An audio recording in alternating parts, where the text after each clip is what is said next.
what Raiden Network is it's an off-chain scaling solution to Ethereum transactions, particularly any ERC token. One common misconception about Lightning and Raiden is that they're a side chain. So I have this cute little meme where you have this individual who's with Ethereum looking at other side chains, and that's not what's happening here. What's happening is it's a series of state or payment channels that create this collective network of ways people can pass locked up currency to each other off chain, and then take all these transactions. So say Ian and I want to exchange, and we know we're going to exchange quite a bit for a prolonged period of time. We can go ahead and lock up 1 ether each, and then trade 1/1,000,000th of an ether or 1 way or something like that, back and forth, until finally we want to cash out and publish a single transaction on the payment network. I guess it would probably be a little clearer with this diagram. So what happens is you deposit an ERC20 in a payment channel contract. So you lock it up.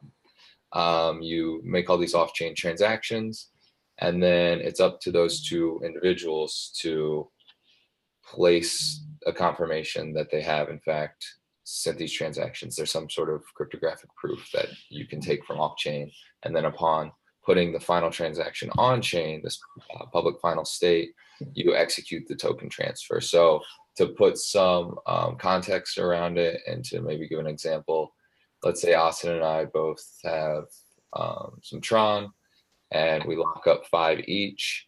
He sends me 2, I send him back 3, he sends me 1, back and forth. We would finally end up with me publishing my state, him publishing his state, and as long as those 2 amounts add up to 10, then everybody's happy and it makes a single transaction. So let's say I have 9 now, Austin has 1 Tron. All that would happen is the people on the public chain would see Austin has transferred me 4 Tron. Even though off-chain, we could have had 100 different transactions occur. The Raiden token is a way to kind of incentivize and facilitate the use of the Raiden network. So in autumn 2017, they had a token sale, and it's not because you need this token to operate on the Raiden network. You can use, you can pay anybody anything to leverage their full node running on the Raiden network. It's just thought of as kind of the core token or the primary currency that's used to encourage transactions on the Raiden network. The fundraisers did it to help fund their core developers, and then incentivize people to build these third-party projects using the Raiden network. So adding to this and helping to build a community.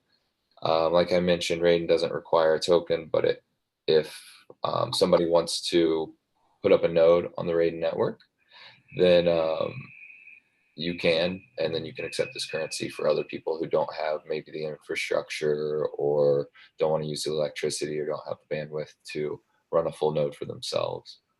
And then they specifically designed the usage of the token to not degrade usability, hinder adoption, or introduce additional gas costs. It's not meant to be kind of a pay-to-play model. It's meant to be quite the opposite, where people are encouraged to use this network and to run a full node on this network to help facilitate these transactions. That's my short and sweet Raiden network. Right now, currently there's like a light version, I guess you could say, that's live. I'm not sure how many full nodes are running on it, but it is actively being worked on, and a version of it is being used. Any questions on Raiden? This is the first time I've ever heard of this, so I have to do a little bit of reading on the side just to understand more about like what the real benefits would be from someone using this. Yeah, I mean, of course, you don't have a transaction fee because Yep. or you have one transaction fee, you know, because everything's done off chain. So I could have 1 million transactions, or more specifically, people are looking to do microtransactions. So think of like maybe a Spotify streaming service. Mm-hmm. Instead of aggregating like, oh, we had 1 million views, just trust us, here's your money. every time somebody plays a song, you just get a micropayment, you know, and then at the end of the day, you kind of publish that bulk amount, and maybe it's 1 ether, 2 ether, or any ERC20 token that's paid out. So you can have smaller transactions, cheaper transactions, faster transactions. Is kind of the goal of this. It's overall scalability. It is competing with like Plasma, which would be a true sidechain network that's also trying to work on scalability, but they're taking a different approach. But yeah, it's definitely interesting. Garrett, I have a question for you. So how, and I think you touched on this right off the bat, but what's the big difference between this and the Lightning Network? There's no huge difference. Is it the same like thought, or is it the same theory behind it? Yeah, so you have, I mean, like with the Lightning Network, it's also just a series of payment channels where people lock funds up and kind of route tokens throughout these, or Bitcoin, I guess, in the Lightning Network's case, route tokens throughout this network. This is the same thing, except you have a little more flexibility because Bitcoin has pretty limited, I hate to use the term smart contracts, but that's what they're referred to as Bitcoin smart contracts, you know, where you have a series of executable opcodes that ensure that this payment channel is how it should be. With validity and having an EVM, you have much more flexibility for what these smart contracts could include, you know, in terms of lockup periods, timing, you know, if transaction capabilities, you know, different things that Ethereum, just because it has a full Turing complete programming language, supports that Bitcoin can't. So exact same concept. It's just a little more functionality, and you can flex a little more. Okay, and do you know if there's a minimum that you have to lock up to open this up? I know in your example you used 1 ETH, but it'd be, I mean, like how much do you have to put up on this to open this up? It would be between those two parties. So like if you and I mean, it wouldn't make sense to lock up less than what your transaction fee to lock those funds up is going to be. Yeah. Unless you just wanted to play around with it. But I mean, you don't have to ask anybody's permission to lock up funds besides your counterparty. Okay, so you choose between you and your counterparty how much you both want to put in there. Correct. Yep. Got it. Okay. And then is this only supposed to be like a two-way street between two people, or with Lightning does it work where, you know, like if you and I set up one, then it just puts us in the entire network with everybody else? Yeah, so I mean, your network is as large as you are connected to those other people, but there's the idea that some people might want to lock up quite a bit of funds and be connected to a bunch of people and serve as a router, where if I need to send funds to somebody, but I don't want to lock up a bunch of money, you know, I can just have a smaller network or a smaller connection with one of these routers who are willing to lock up a lot of funds and act almost as a banking mechanism, but just help route currency and really propagate money throughout this network. Got it. Okay.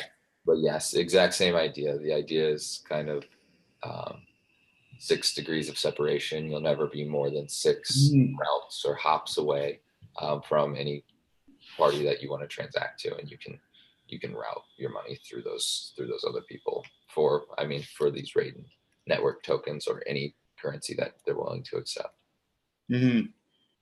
Okay. What's your bullish view on this project long term?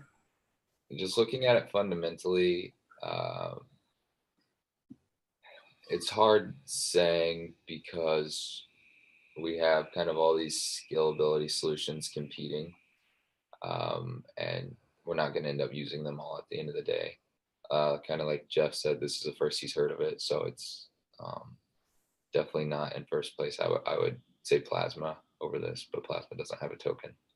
So I'm not extremely bullish on it, but they do have this kind of incentivization model where if developers start to pick up on this and kind of get around and build a community, it could be fairly successful. But yeah, fundamentally not extremely bullish on it.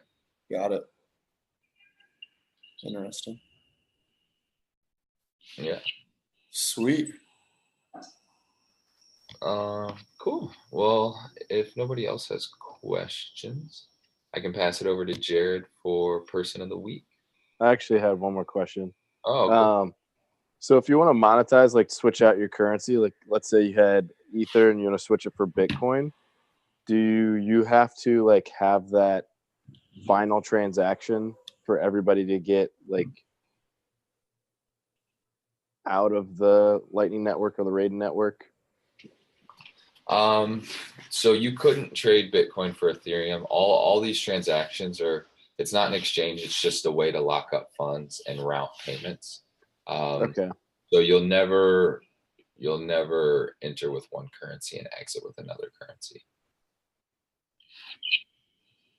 It'll be like you'll pair ERC20 tokens or you'll pair Ethereum. I guess like if, say you wanted to actually use it and send that money to somebody else, would you have to then have that final transaction? And who's that person that like says that final transaction can go through? Like to balance the books, I guess. Right. So typically there's like a submission period where both parties have a certain time where they submit because these off-exchange transactions still use some cryptographic, I don't know exactly how it works, but some cryptographic mechanism. So when you bring something on chain, you have proof that these transactions did in fact happen. And then both people have a submission period where they bring their proof, and then the network can clearly see, okay, cryptographically what actually happened between these two parties. And if I submit something and the other party doesn't submit anything, there's typically a time period, whatever you use in the smart contract, where if I don't hold up my end of the bargain, then we just take whatever you said as the word, because you're the only one that provided evidence. So Okay. not providing any evidence, by default, you're under whatever the other person is providing. Okay, gotcha. Yep. Sweet. Thanks, Asti. Good questions, guys. Yeah, it's a really interesting concept, and I think like the Lightning Network now is blowing up. You know, it's growing pretty rapidly. People are using it for actual payments on the live network, even though it's not super encouraged, but it's definitely helping make things that and segment making things much more scalable.